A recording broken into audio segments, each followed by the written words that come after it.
Bueno, hace unos días les contábamos cómo un alumno de un instituto de Jerez de la Frontera, en Cádiz, agredía con arma blanca a compañeros y profesores. El juez ha decretado el internamiento en un centro cerrado del menor detenido. La Fiscalía de Menores había solicitado que se adoptaran medidas cautelares de internamiento. El juicio se celebrará en unos meses. Pues esa era la noticia. Detrás, según se pudo saber después, un posible caso de acoso escolar y un diagnóstico. El joven era Asperger. Fueron muchas las voces que a través de las redes sociales hablaban de cómo estas personas lidian diariamente con toda clase de prejuicios y percepciones erróneas. Intentamos acabar con ellos, pero antes de nada fijamos posiciones. Ese niño de 14 años no agrede porque sea Asperger, pero sí se le acosaba porque lo era.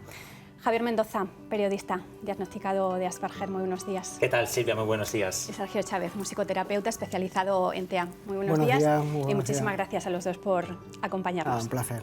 Javier, comenzamos contigo. Te hemos visto ya en muchas entrevistas, no es la primera, y te hemos escuchado a veces decir que las personas con Asperger sois mitad sabios, mitad incapaces. ¿Por qué? Bueno, pues efectivamente hay una tendencia a creer que las personas con Asperger somos muy inteligentes. A ver, no, yo creo que no está bien explicado.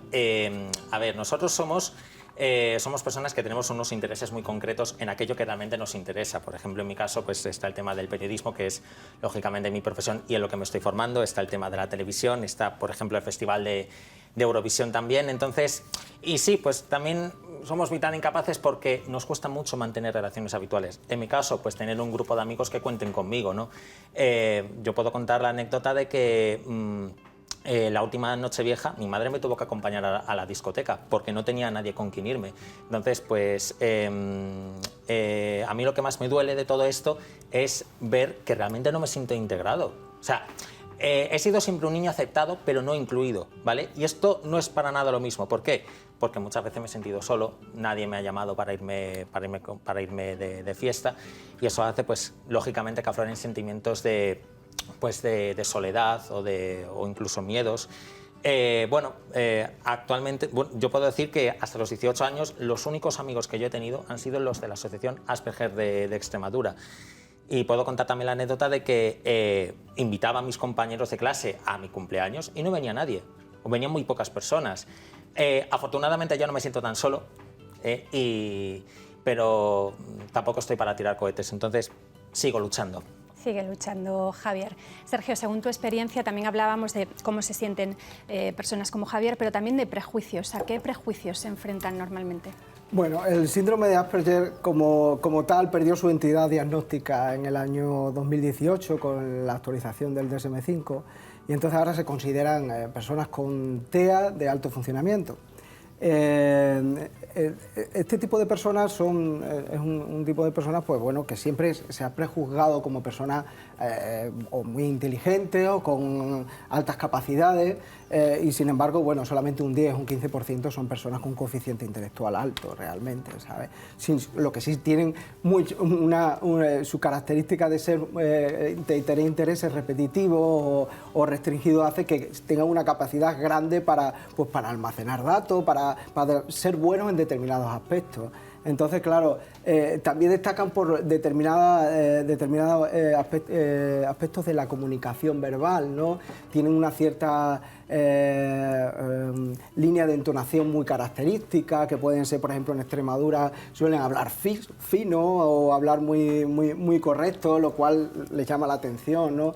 Entonces da la sensación de que son como unos tipos raros, ¿no? Son unos tipos raros, pero que sin embargo tienen muchísimas capacidades. Son con grandes capacidades. Entonces, claro, al igual es una población que es altamente vulnerable a lo que ahora está muy denominado el bullying, ¿no? O sea, ¿En algún momento, Javier, te has sentido, como dice Sergio, un niño raro? ¿Qué es lo que más te ha dolido de todos esos prejuicios? Lo que más me ha dolido, yo lo he comentado antes, es precisamente no sentirme integrado y el ver precisamente que la sociedad nos está dando la espalda. O sea, a mí esto es lo que más me duele de todo. Y que todavía tengamos que seguir luchando para decir que nosotros no somos violentos, como se ha intentado decir hasta la saciedad con el chaval de Jerez, pues a mí me duele mucho porque ¿qué sociedad estamos creando? O sea, ¿estamos creando de verdad una sociedad inclusiva promoviendo estos estos estereotipos, estos mitos que a mí personalmente me siguen haciendo un daño terrible. Esa es la reflexión que quiero hacer, ¿no?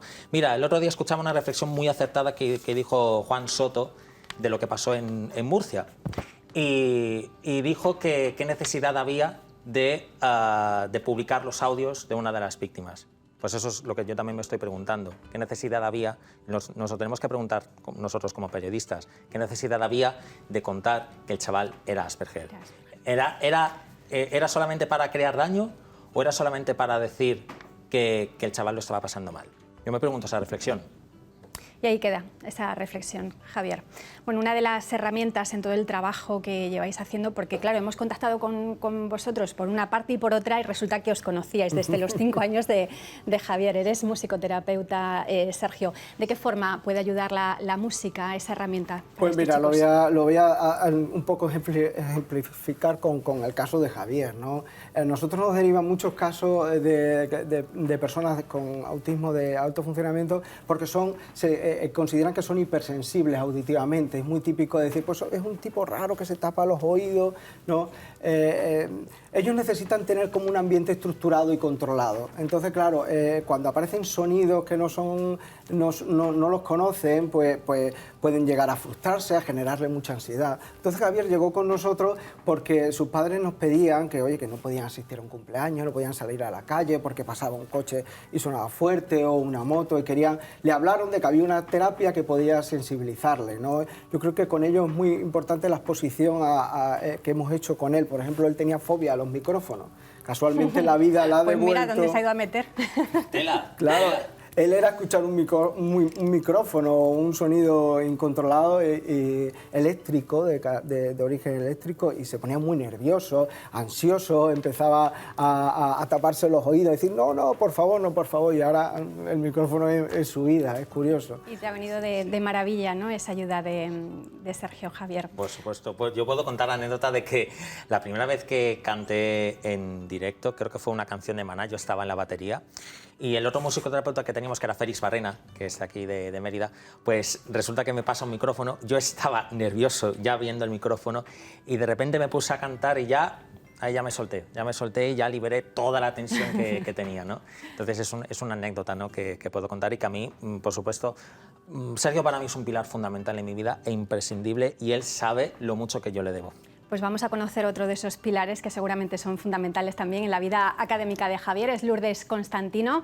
Ella fue su profesora de apoyo en la ESO y hoy nos atiende desde Badajoz. Con ella está nuestro compañero José Antonio López. Sí, Lourdes estuvo trabajando durante 5 años con Javier y ella tiene 18 años de experiencia como profesora de terapia inclusiva. Buenos días, Lourdes. ¿Qué trabajo desarrollaste con Javier? Buenos días. Pues yo con Javier trabajé tanto en primaria como en secundaria, en Montijo, y lo que trabajé con él, pues desde las áreas más curriculares, ¿no?, dentro del aula, que era la forma más inclusiva de hacerlo, ¿no?, para que no se tuviese que salir tantas horas del aula, y después algunas horas fuera, donde dábamos pues el contenido más estrictamente del síndrome, ¿no?, por decirlo de alguna forma.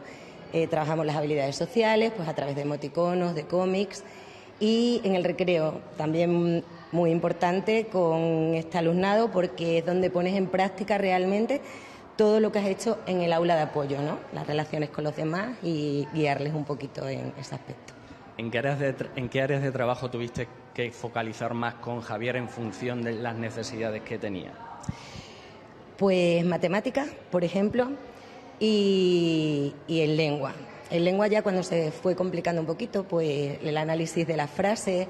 Ellos tienen un pensamiento muy literal, entonces a la hora de aplicar, cuando es un razonamiento muy abstracto, ¿no?, imagínate analizar una frase, él sabe lo que es un verbo, lo que es un sujeto, pero ahora le da una vuelta, ¿no?, y ponerte en un análisis sintáctico, pues eso a él le resultaba muy complicado.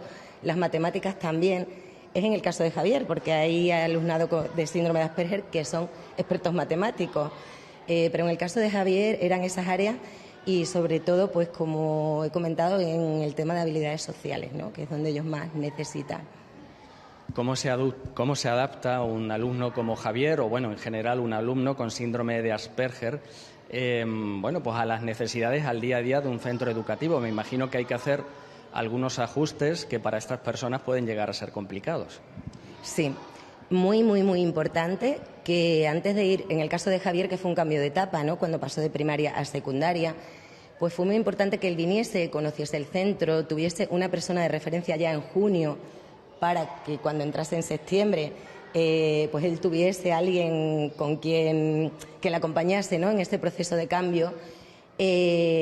Anticipación es muy importante en este síndrome, ¿no? Ellos necesitan que se les anticipe todo, incluso cuando son más pequeñitos, anticiparles si va a llover o no, salimos al patio, o sea, todo a través de pictogramas, ¿no?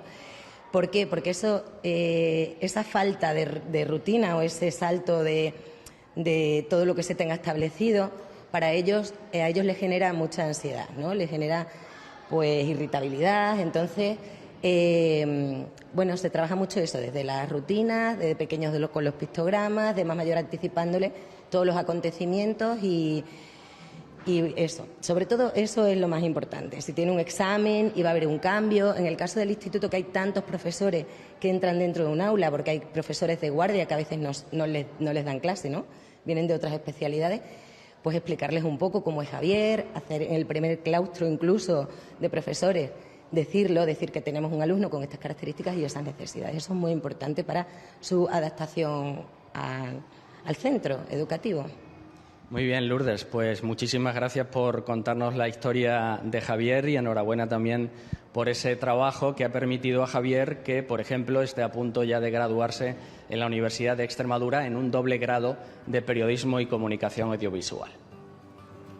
Así es, muchas gracias José Antonio y Lourdes por habernos atendido. Escuchábamos todas esas complicaciones, esas dificultades que has tenido tú, igual que otros muchos chicos, y a dónde has llegado, ¿no? Ha sido fundamental esa ayuda para cada una de las personas que imprescindible, o sea, imprescindible que todo el mundo esté involucrado. Cuando tengan un caso de estas características, es muy importante la colaboración, ya lo he dicho, de todo el mundo y de los profesores, súper importante. Pero bueno, yo me he encontrado, yo he tenido esa inmensa suerte de que me he encontrado con muchos profesores, también me he encontrado pues con algunos que no han querido hacer bien su trabajo, pero obviamente el caso de Lourdes no es, porque, como bien ha dicho ella, para mí es un pilar, es otro pilar importantísimo en mi vida, ¿no? Muy y le debo tanto a ella que la considero mi segunda madre, ¿sabes? Entonces, estoy un poco emocionado, la verdad. Estamos emocionados todos, Javier, con verte. Sí. Vemos el ejemplo de Javier, pero claro, cada uno es un mundo, ¿no? Y imaginamos que por grados no siempre se consiguen los objetivos que, por ejemplo, sí se está consiguiendo con Javier, ¿no? De ahí la necesidad de una atención especializada, ¿no, Sergio?